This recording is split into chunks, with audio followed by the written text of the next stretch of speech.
Theologically, the rhythm of rest and work is what makes a vocation. So, work is not just the engagement, we have a different type of work. Rest is a different type of work. Yes, I have to learn to rest, and I have to learn how to allow myself to be a practical creationist. I think 6 days God created the world and the seventh He rested was a pattern for me to think about what it will take for me to engage for 6 days, disengage on the seventh. And the disengagement, rest, together with work, allows me to have a unified understanding of how to be in this world. Self care is a large topic, complex. Rest is an important notion within this topic. What is rest? When we think about rest and the theology of rest, we notice that rest begins with the idea of creation. It is play, it's disengagement from work. It's a celebration and a reflection with community and in community. Like I mentioned, it is introduced in the creation narrative of the Old Testament, where God for 6 days created and rested on the seventh day.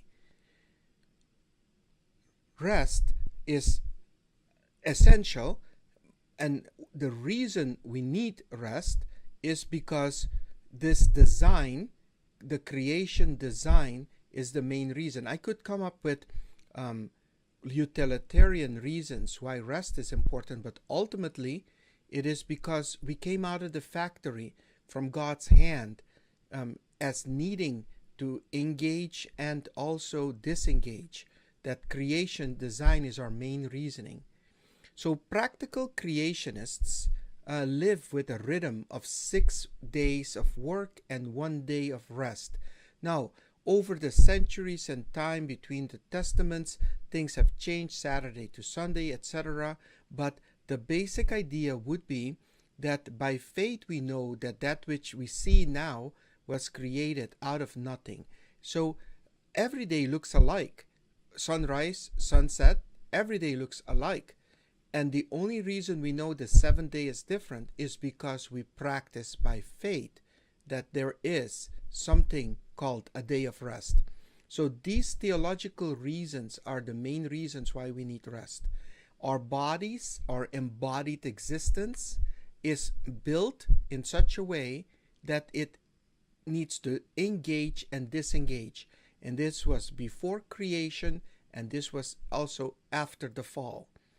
It is God's command, and it is good for us, and good for us, and good for creation, and good for all that God has intended to accomplish. So when we think about Genesis 2:2, for example, by the seventh day, God had finished the work He had been doing. So on the seventh day, He rested from all His work. Speak to the Israelites, says Leviticus 23, and say to them, these are my appointed festivals, the appointed festivals of the Lord, which you are to proclaim as sacred assemblies. These festivals and feasts were celebrations.